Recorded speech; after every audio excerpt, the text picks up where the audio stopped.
Hello, Aonishiki is our fall king, and we are giving thanks for an amazing November Basho. So throw! Throw the salt, get in the ring. Welcome to the Dohyo.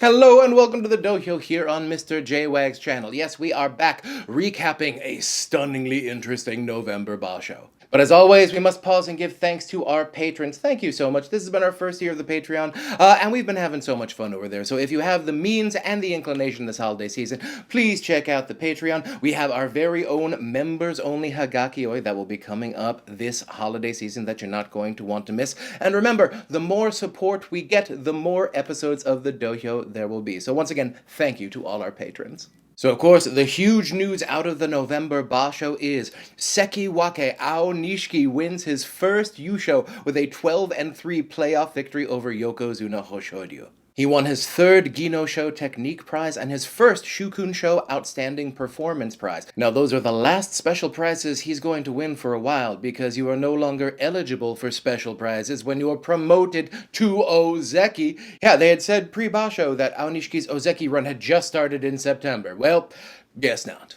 And this is the second calendar year in a row where we have promoted a wrestler to Ozeki who made their Makuuchi debut in the same year. Don't get used to this.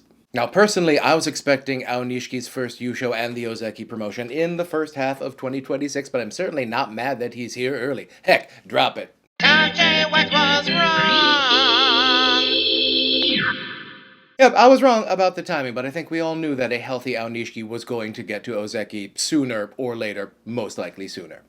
And that's the other crazy thing, is his sumo seems to be getting better. Remember, he's only 21, and he could have had a 13-2 this tournament had he not been henkered by Wakataka Kage.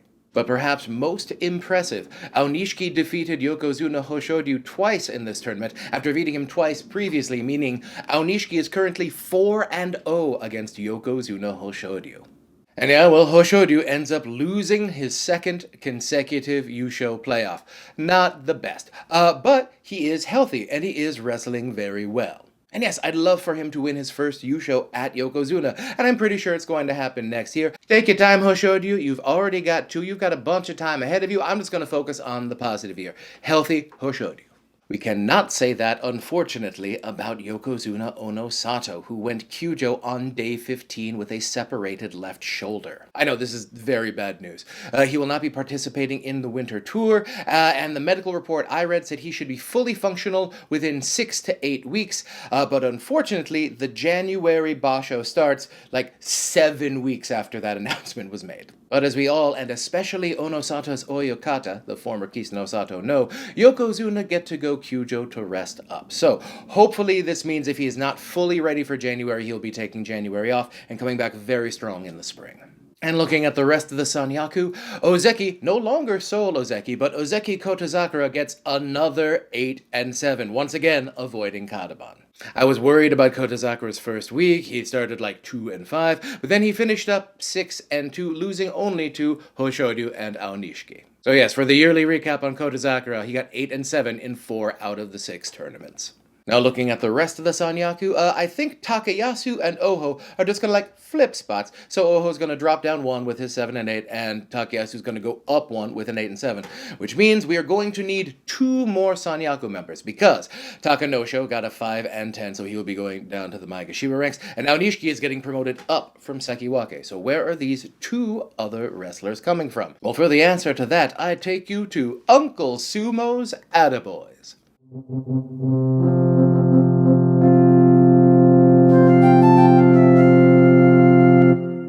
Yes, Uncle Sumo's Attaboys, a recurring segment where we look at some of the wrestlers who maybe didn't get all the press but want to give them a little extra attaboy for a job well done. First off, Maegashira 2 East Kirishima. He finished with an 11-4 and a Kanto Show Fighting Spirit Prize, and I believe he is going to be one of our next Sekiwake. It is excellent to see a return to form from the 29-year-old former Ozeki and former champion. Hopefully, this is the one where he can start getting some consistency. He's at Maegashira too, so this could be the start of an Ozeki run, as long as he, from Sekiwake, starts doing well. So, we're looking for double digits in January from Kirishima. Now, that's going to be our second Sekiwake, I'm pretty sure, but who will be our second Komusubi? It could be Wakamoto Haru there at like Maegashira 2 West with an 8 and 7. That'd be a slight over promotion. Or it could be one of our next two Attaboy receivers. Maegashira 5 East, Yoshino-Fuji, the most recent Kusano, had another excellent tournament. He got a 9 and 6 record, his second Ginosho Technique Prize, and his very first Kinboshi. Yeah, I thought there might be a bit of a ceiling there, but no, he ended up getting a winning record at his first contact with the Joy, ending up beating Aonishiki, and quite fairly, by the way, and Onosato. Now he's 24, I am very excited about the future prospects, but once again, do not get spoiled by the Onosatos and Aonishikis of the world. I'm not expecting like an immediate run to Ozeki, but I wouldn't be surprised if his first Ozeki run comes next year. Now he's at Maegashira 5 now, and that would be historically low for starting an Ozeki run as we've checked out. So I'm not sure he's going to make Komusubi after this tournament, but he'll definitely be up in the Joy.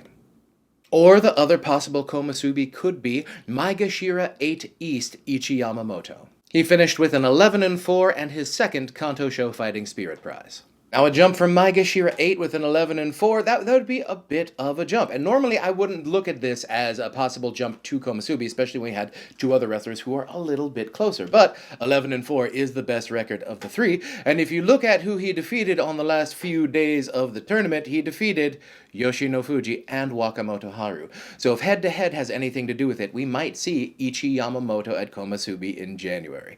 Attaboy. And while I don't think he's going to make Komusubi, I definitely have an attaboy waiting for Maegashira 10 East Daisho. And while he faced no Sanyaku and his highest ranked win was Maegashira 5 Shodai, it was still good to see a reasonably in-form Daisho. I hope the injuries have not taken too much of a toll, and I hope to see him fighting well and in the Joy in January. And our final attaboy, Maegashira 17 East Chiyoshoma. After a 1 and 14 in July, followed by a trip to Juryo, he has responded with a 9 and 6 in September, and now a 10 and 5. He may be 34, but he's still kicking, and hanking, but still, attaboy Chiyoshoma.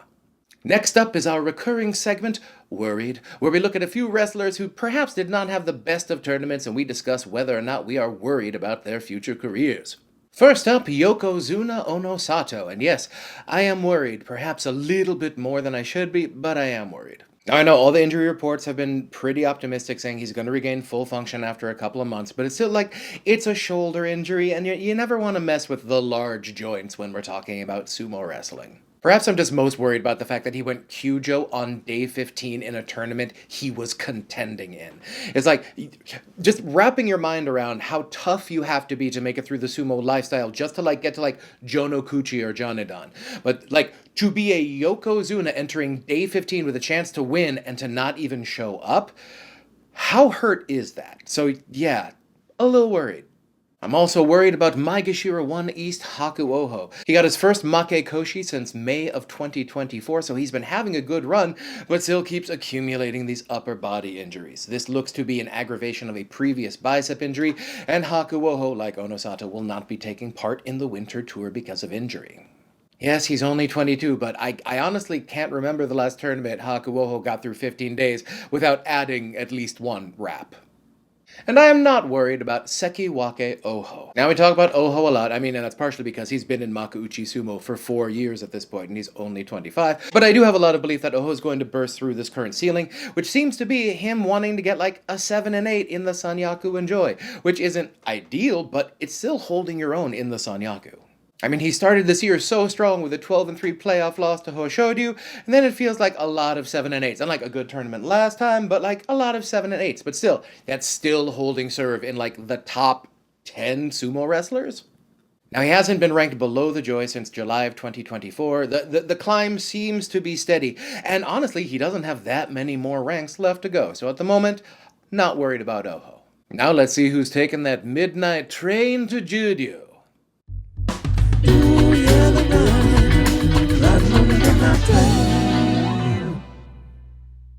Alright, so on this upcoming Banzuke, we appear to have a bit of a discrepancy between the number of solid demotion cases and the number of solid promotion cases. We have 3 solidly demotable records, and then we have 4 solidly promotable records, along with like 4 borderline promotion cases. So we have a bunch of people in Juryo who could make it up, and not that many spots for them to move into.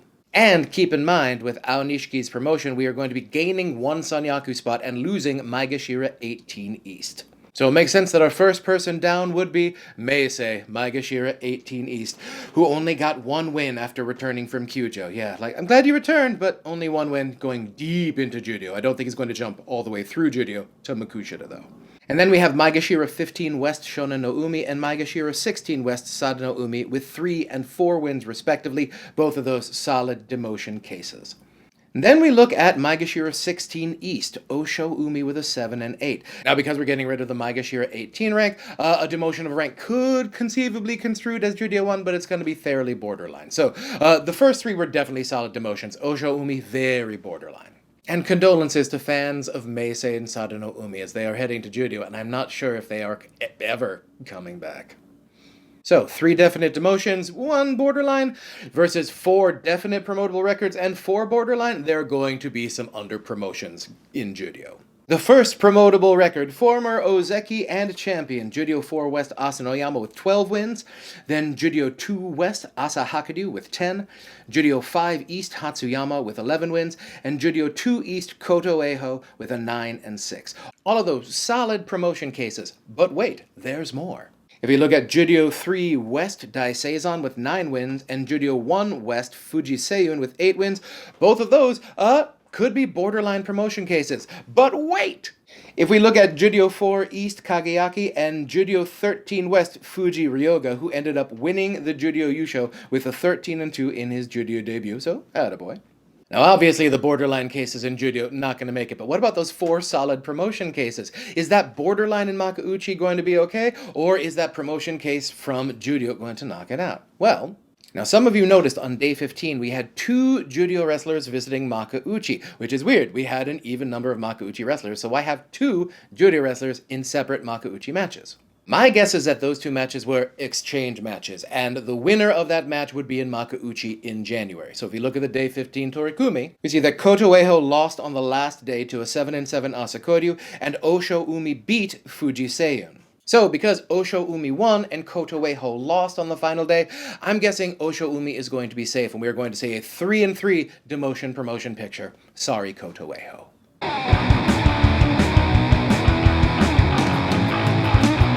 So, to begin 2025, there was one alpha dog, 1 yokozuna, 1 leader of the professional sumo world. And now, at the end of 2025, it appears we have settled on 3. Now, if we look at this past July, we had 2 yokozuna at point. 1 was injured and 1 was not quite fighting his best. So we had an opportunity for another wrestler to break through and claim this moment. And then, on day 15 of that July tournament, Aonishiki watched another wrestler claim it. This past day 15, well, we had another injured yokozuna, and we also had another chance for a wrestler to claim a moment. And this time, Aonishiki did it. Aonishiki has now officially taken a large step forward into being an official contender in Grand Sumo for now, and for possibly the next decade. He moved from his homeland in time of war to a new land, took his adopted country's national sport, became an expert at it and its newest champion all before the age of 22. I wonder what year 2 of his Makuuchi career will possibly bring. But we can't forget the other 2 yokozuna, both of whom are still in their peak. Hoshoryu, once again, did not win the championship, lost his 2nd consecutive playoff, but he is healthy. And if we look at his record, in the past 5 Basho where he has in fact been healthy, so 5 of the last 7, he has finished 1st or 2nd in all of them. But with Onosato and Aonishiki making so much noise this year, are we about to enter 2026 with a yokozuna flying under the radar? Now, sumo history is built on stories of wrestlers who pushed through injury, through pain, through death, through despair, to claim the glory in the ring. If we look at Takano Hana 2, if we look at Hakuho, or most recently, Terunofuji, but let us not also forget this man, the former Kisano Sato, the current Nishonoseki Oyakata. Now, for all the Onosato fans out there, it's always very, very difficult to see a favorite go down with injury. And when you win the championship, no one wants to win a championship like that. But of all the recent cases of fighting through the pain to get to the glory, I think Kisanosato might have a unique perspective on whether or not that's worth it. In March 2017, new Yokozuna Kisanosato stepped out onto the Dohyo on day 13 and was injured in a match versus Haramafuji. He lost on day 14 to Kakeru, forcing him to defeat Ozeki Terunofuji twice on day 15. Now, he won his second consecutive Yusho, but he never once again contended for the cup. And now, this man, as Onosato's Oyakata, has the privilege and the responsibility to develop a prodigy, a once-in-a-generation sumo talent.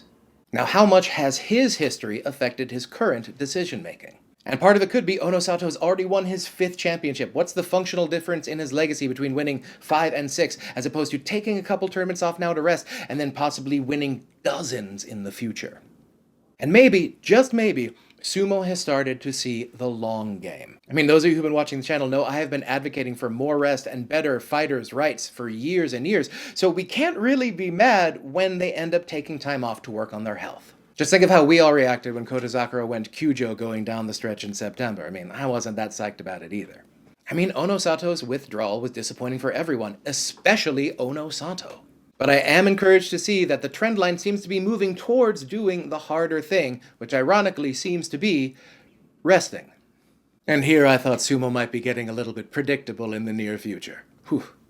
Thank you so much for watching the Dohyo. Please like, subscribe, comment. Interaction is how YouTube knows that everyone loves the Dohyo and wants to see more of it, right? And thank you again to the patrons. Please hit me up with all of your questions for the upcoming members-only Hagaki Yoi. And stay tuned to the channel. You are not going to want to miss all of our end-of-year coverage. We are redoing our sumo tiers. Who will be our next Ozeki/Yokozuna rankings, and whose year was 2025? And you're not going to want to miss that. So everyone, stay safe, stay strong, stay healthy, and I will see you next time on the Dohyo.